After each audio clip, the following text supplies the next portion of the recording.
Assalamu alaikum and welcome to Sports Extra. I'm your host Ahmad Nawaz. A lot to discuss tonight. We're going to be starting off with cricket. Of course, we know Pakistan is on a tour to the West Indies and the test matches are going to start from the 12th of this month. Pakistan team has arrived in Jamaica from Guyana and they will be practicing. Obviously, they've got two test matches to look forward to and these are part of the ICC Test Championship. It's very important now because Pakistan needs to come out of that T20 phase. Obviously, rain had the more say in that series. Pakistan winning just one out of these four games. Only one could be completed. The rest of the three were washed out due to rain, abandoned, as the word is. But a lot to say about the test squad. Pakistan must be looking towards new combinations because I keep on stressing that the next calendar of the ICC Test Championship for Pakistan can be a bit fruitful because they play majority of their test cricket at home. So maybe Pakistan can perform better. They were a good enough side. Now they're looking for some new combination. Some places are up for grabs and it's very important. After that, in the second segment of tonight's show, we'll be discussing something very special again. We did highlight this in Sports Extra a week back and we did announce that this will take place. It is the first golf league in Pakistan. This mega event is going to commence on the 29th of August with 3 teams participating.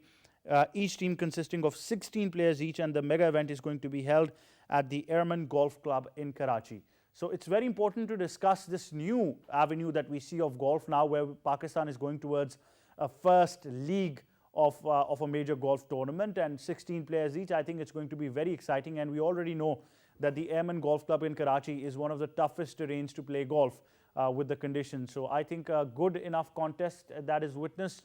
That will be witnessed, of course, and obviously we'll be taking some expert opinion of some golfers tonight where we'll be asking their thoughts about a league system. How good is it for golf and for its promotion as well? We'll be discussing all about this in tonight's show. First of all, starting off our segment about cricket, Pakistan's tour to the West Indies. We've been joined on Sports Extra by a cricket commentator, senior cricket expert, none other than the very charming Leena Aziz. Assalamu alaikum, Leena. Welcome to Sports Extra. Walaikum salam, Ahmad. Hope you're well and the entire team of the PTV world is well as well. Absolutely, everything is fine. Leena, your thoughts now. Pakistan moves into a test series. I had somebody comment the other day that maybe the timing of this series is not right because we'll be moving on to T20 World Cup. I thought that's probably rubbish because even India is playing a test match. So if Pakistan is playing a test match, I think it's good enough. Absolutely. I mean, we keep saying that, Test cricket is the pinnacle of the game. It is, so many of the greats of the game have been saying that. We have been saying that as well. And you very rightly, you mentioned that India is also playing a 5 test match series, not just 1, 2, 3, but 5 test match series against England. And that's just before the World Cup. They are going to be ending their series around about September, and the World Cup is going to begin just a couple of weeks later than September, in October. So the point is that you can never sort of stress too much on one format. Whatever the gentleman or the lady was saying to you probably was a very one-dimensional thinking that the World Cup, T20 World Cup is on, therefore Pakistan should be playing more T20 cricket. But the fact of the matter is that because of T20 cricket, we cut 1 test match over here. We were originally going to play a 3 match series. And then what happened? All the T20s were rained off. So, Pakistan does get enough T20 practice, PSL, and then every series has a lot of T20s happening. We are going to be playing the Kiwis before the World Cup and the Afghanistan team. So we are going to get ample practice. So like you said, it's all rubbish when someone says too many test matches before the World Cup, and entire rubbish, entirely all rubbish.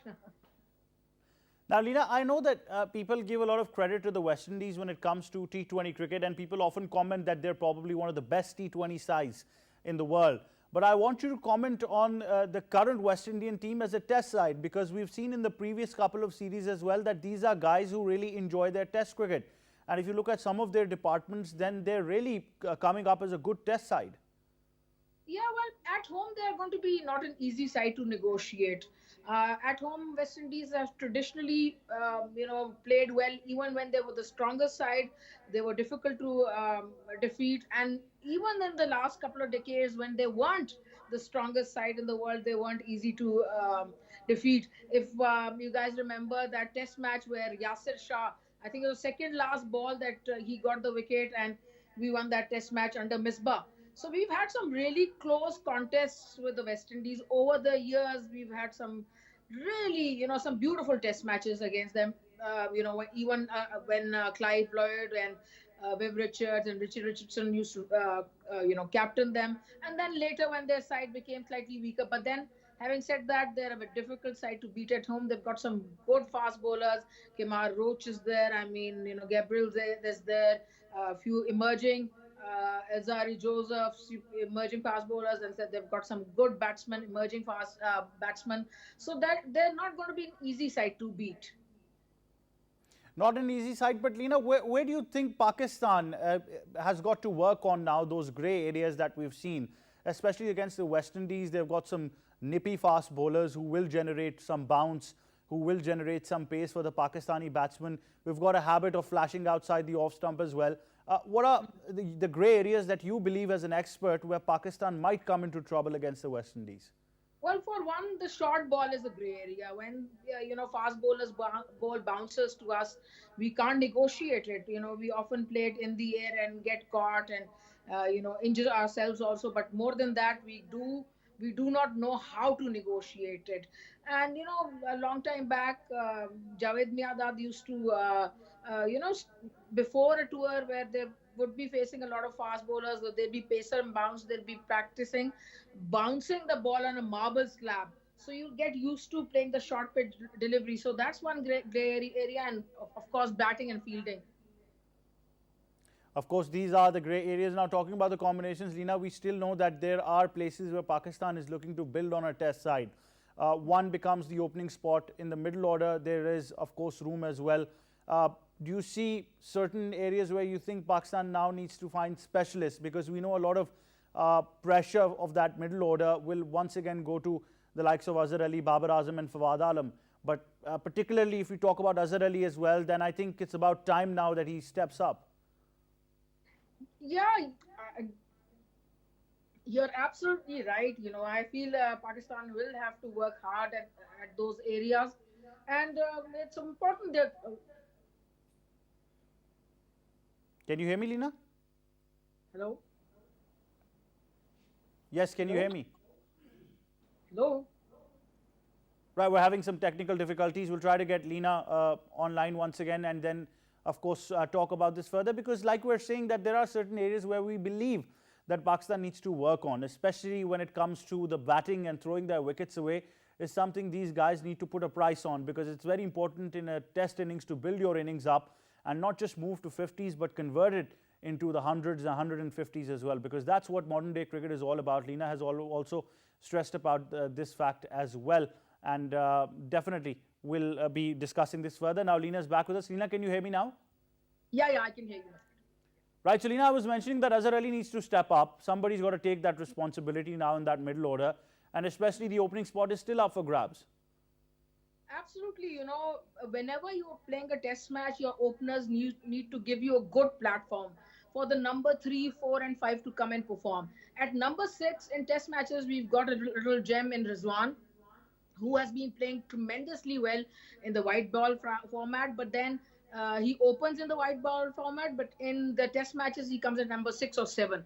So we got a good number 6 in shape of Rizwan, and then we've got a very settled two players in Fawad Alam and Azhar. So, but then, that's why I say that, with the openers have got to give these players platforms. For instance, the openers get out cheaply, then of course there's pressure on the middle order and number 6 also. But the openers can give you a 50, 60 run start, then all of them can do their job in a calm manner, not flustered and not panicked. But if the openers get out, of course, then there's a lot of pressure. And that is where what you were saying earlier, flashing outside the off stump, that then becomes a very difficult thing, and a very important thing, that the openers have got to leave the ball well. They've got to let the ball go. They've got to know where their off stump is, and only play shots when the ball is well within their arc and it's safe to play a shot. If they flash, then of course there's always trouble. Leena, you've always stressed the point of putting a price on your wicket. Now we know that modern day cricket is not just about the 50s and the 70s. It's about going beyond 100, 150, 180, 200s in Test cricket in particular. Do you think this is something that these guys need to work on now, that a good enough 50 is just not enough for them to excel in their Test careers?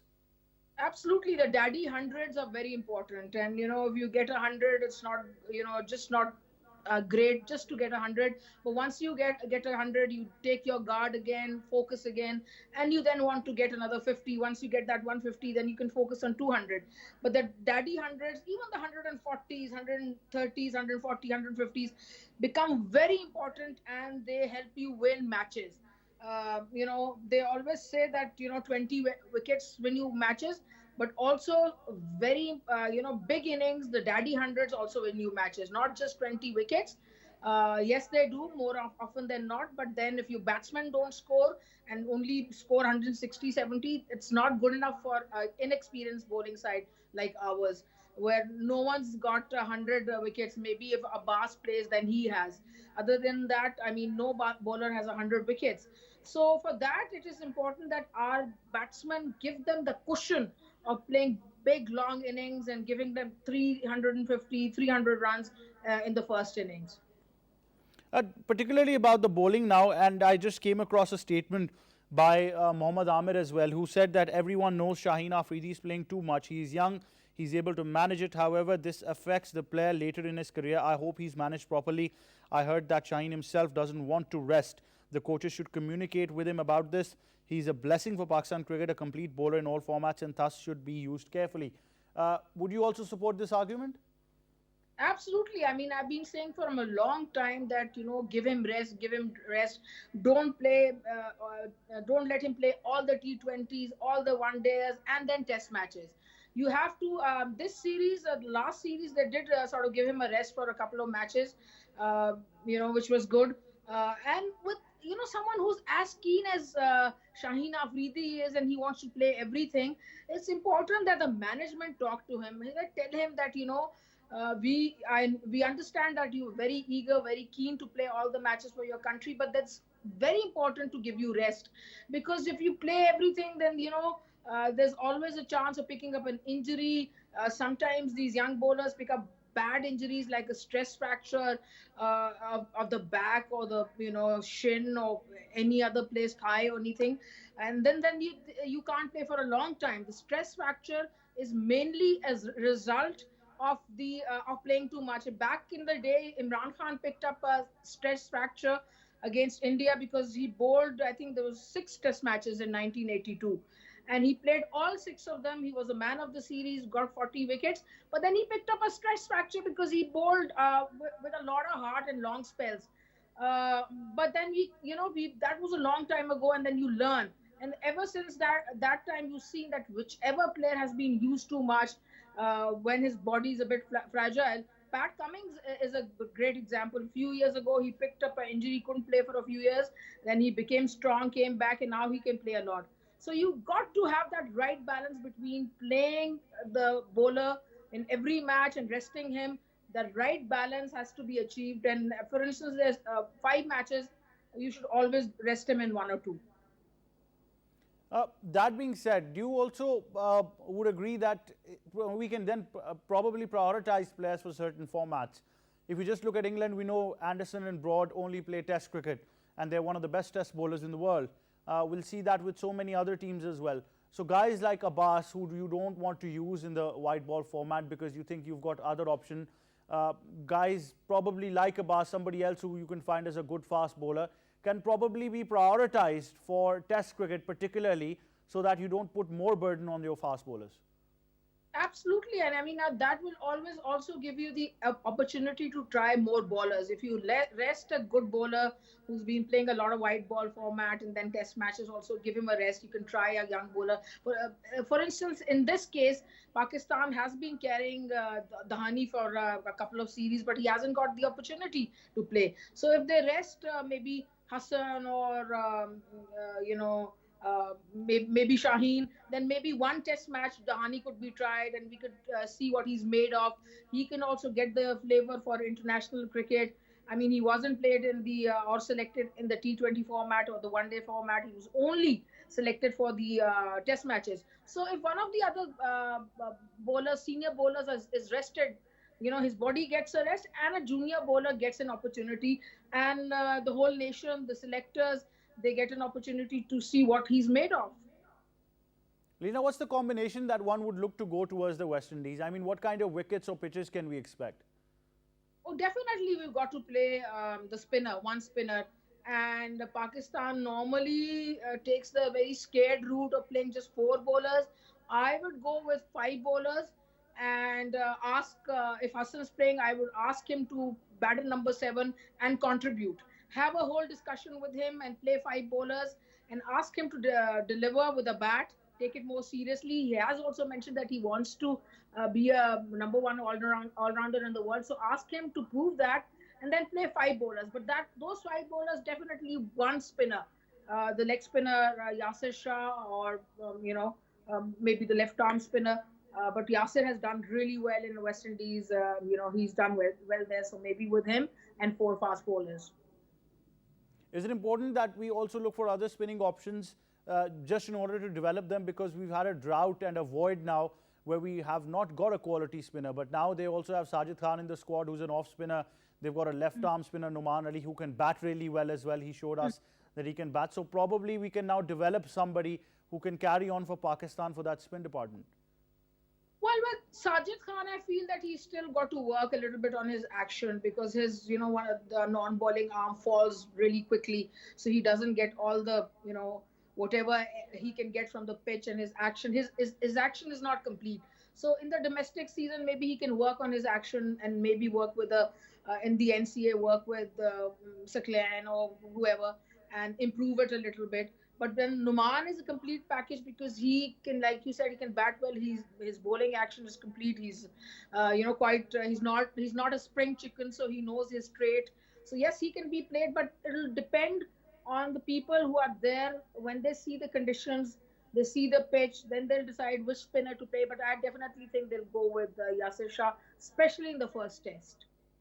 Especially with the first test. Leena Moin Aziz, thank you so much for joining us on Sports Extra. It's a great pleasure always having you on the show. Right, there you go. Leena, of course, mentions that spin is a necessary option in that first test at least.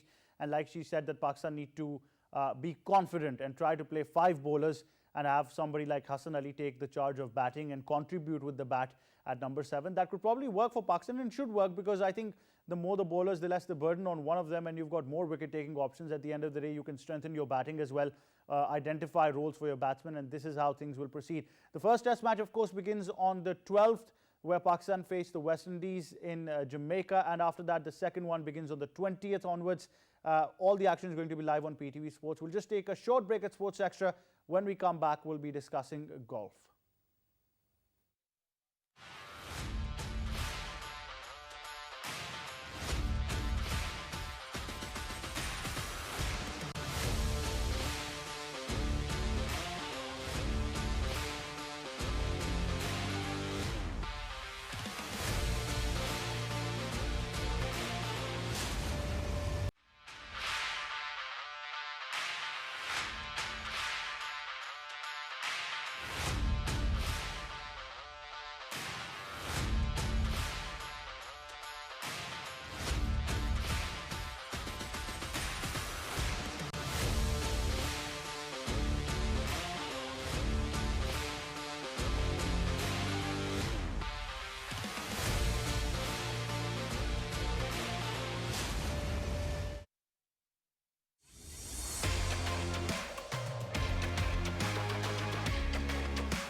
Welcome back to Sports Extra with me, Ahmad Nawaz. Time now to discuss golf. You just saw that fantastic promo of an exciting competition that is going to start from the 29th of this month at the Airmen Golf Club in Karachi, and it's going to be one of a kind because it's the first ever golf league tournament in Pakistan. We've been joined on Sports Extra by young and aspiring golfer, none other than Hamnaa Amjad. Hamnaa, assalamu alaikum. Welcome to Sports Extra.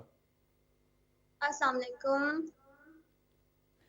Good to have you, Hamna. We'll just be coming to you in just a second. Let's just go watch this report about Hamna that our team of Sports Extra has and then come back. Hamnaa Amjad is one of the youngest national amateur golf champion. She has 5 handicap driving distance of 250 yards. Being an experienced teenage lady golfer, she is a competitor of Pakistan Air Force Skyview and is establishing herself as an adept and proficient female golfer and is likely to make a dominant place for herself in the years to come. She has succeeded in overcoming the challenges of her more experienced opponents and after curbing their determined effort has carved out various triumphs, bagging numerous awards including winning the National Championship of 2018 and 2020. She also took the title of winner in the National Games in 2020. The FEGA and the 3rd PGA Ladies Amateur Golf Championship was also won by her. In 2021, she went on to win the Ladies Invitational PGF Championship. She has also made various international tours, which include the Faldo Series, Bangladesh Amateur and Indonesia Amateur in 2018. Then she went on to the Japan Amateur in 2019. She also qualified for the United Kingdom Girls Amateur Championship. Hamnaa sets her objective to attempting Symmetry Tour in 2021 for the pre-qualifying rounds for LPGA in the future. The young and skillful champion Hamnaa aims to become the first lady of Pakistan to represent Pakistan in the international circuit of ladies professional golfing. Well, there you have it. So much to Hamna than meets the eye. Such a fantastic career at such a young age. And like I said, an aspiring golfer. But Hamna, coming to you first of all, why golf? Why was golf the thing that Hamna always wanted to do? Well, my father supported me a lot, and he wanted me to play golf. In the beginning, I didn't have much interest in it, but as the time passed, I I got a lot of interest, and I wanted to play it. And yeah. So that's how you continued. So Hamna, obviously, like you mentioned at the start, there are difficulties, but then of course there are challenges, and golf is a very technical game. It's not an easy sport. No sport is easy, but when it comes to golf, it gets even more technical. So how has your experience been of going into various tournaments in Pakistan, all around as well? How has that helped you to develop into a better golfer? Um, as I told you in the beginning, I wasn't interested much, but um, yeah, but when I started, I was like a 36 handicapper, and it was very, very difficult for me to play. I thought that I can never be a good player, and I can never go to that level, which my father wants me to. But yeah, when I played the tournaments, I got confidence in myself. So yeah, I got confidence in myself, and then I started to play better and better and better. In every tournament, I was having more better performance than the last tournament I played. So Hamna, because you've played so much of golf now, which is the most difficult course in Pakistan that you have faced? I think so. Airmen Golf Course is the toughest course in the in the Pakistan. Not only in the Pakistan, but also all around the world. You will see this is the longest and toughest golf courses. Um, and there's a lot of wind over here. It's really very difficult to play over here. Right, and talking about this tournament, Hamna, that is coming up, that we talk about so much, it's like the first golf league that we will have in Pakistan. So how excited are you and what are your preparations? Yeah, this is the first golf tournament and league in Pakistan. We have never seen something like this. I'm really excited. I always love to play team tournaments and league tournaments, and I'm just so excited and just I don't know what to say, but yeah, I'm just waiting for the tournament.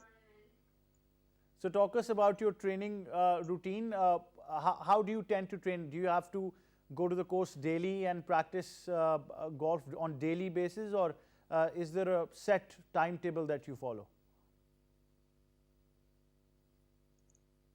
I play regularly 7 days in a week, and I practice around 8 hours in a day, 4 to 5 hours in the morning and 3 to 4 hours in the afternoon.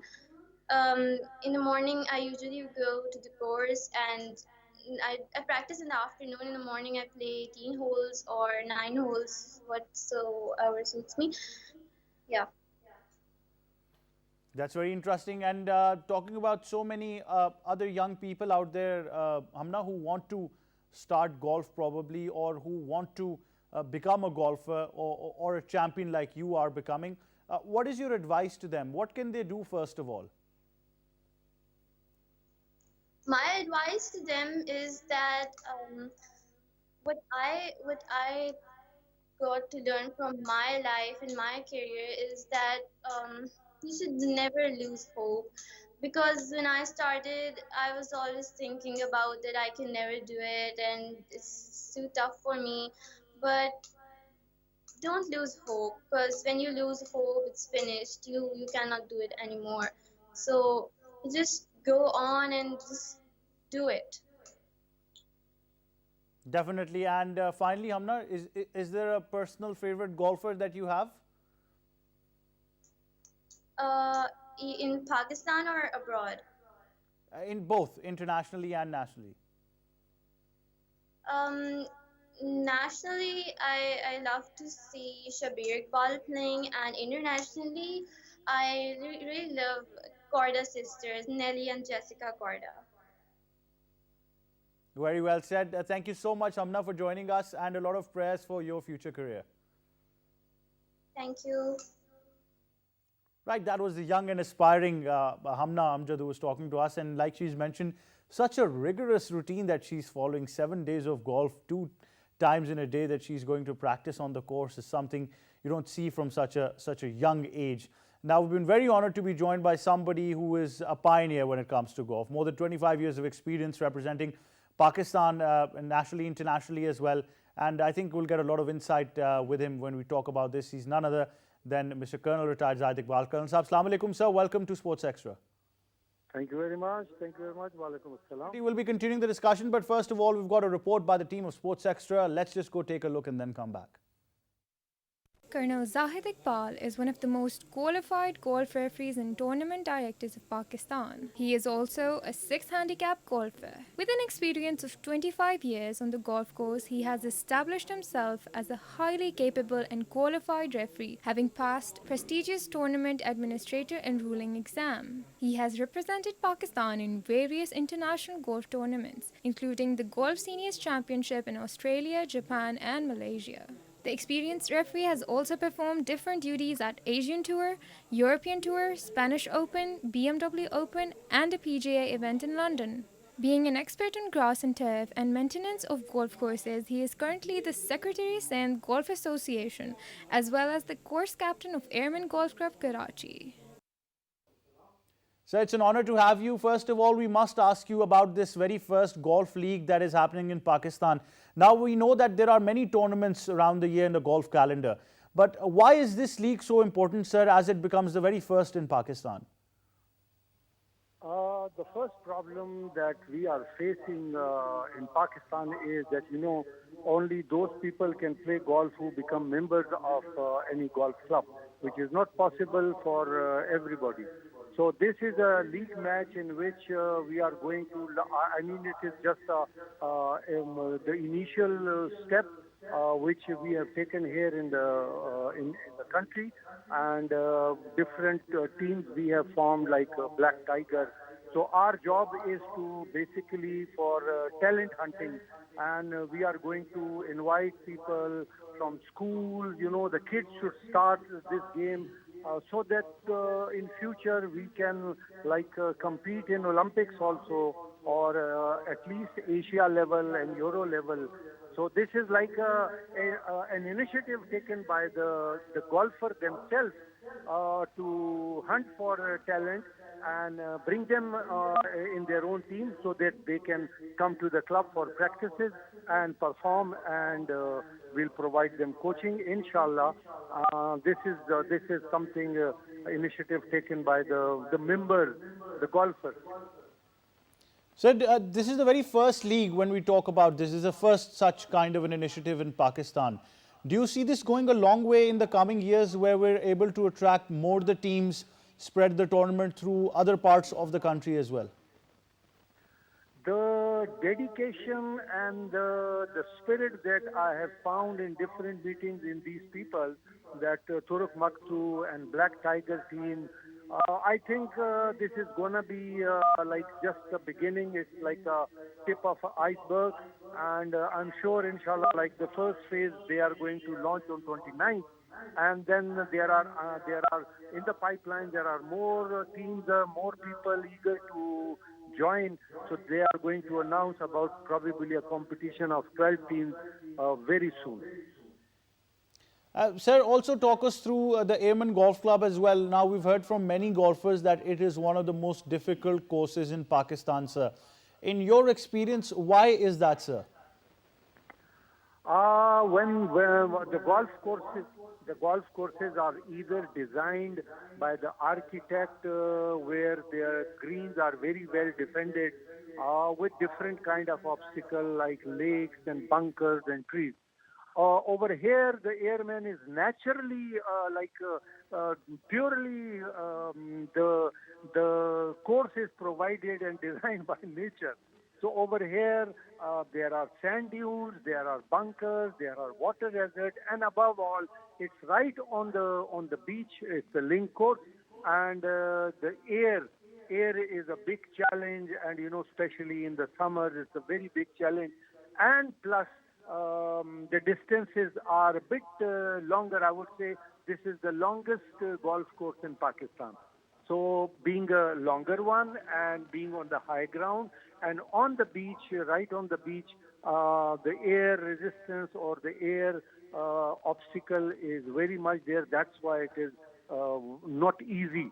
It's not easy for everyone. Definitely. Colonel Saab, thank you so much, sir, for joining us. All the very best for this tournament, and we definitely look towards an exciting competition. Right, that was Colonel Zahid Iqbal who's talking to us regarding this tournament. Now, 29th is the date when you've got to be there at the Airmen Golf Club, because I certainly believe this is going to be a one-of-a-kind tournament. 16 players in each of these three teams gets a lot of youth and experience involved, and such a fantastic tournament coming up. I think it's got a long way to go. We'll leave it at that from me and the entire team. It's goodbye for now.